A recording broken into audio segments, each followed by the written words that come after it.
Here are your top 5 LLC business deductions. Number 1, startup costs. That can include creating your legal entity, legal and accounting fees paid, studies on the industry, coaching, business plans, uniforms, and website creation. Number 2, the vehicle deduction. You may either take the business mileage or the actual expenses of the vehicle based on the business use percentage.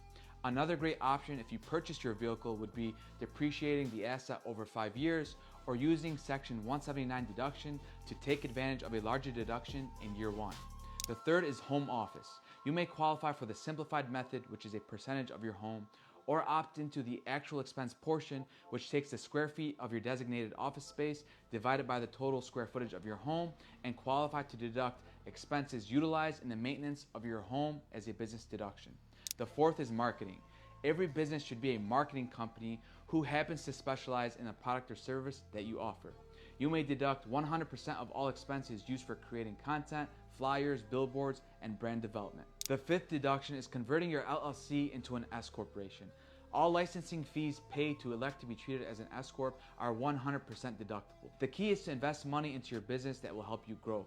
You don't want to be lighting your profits on fire, but if you don't spend cash on value-added services, you're going to be paying that cash to the government.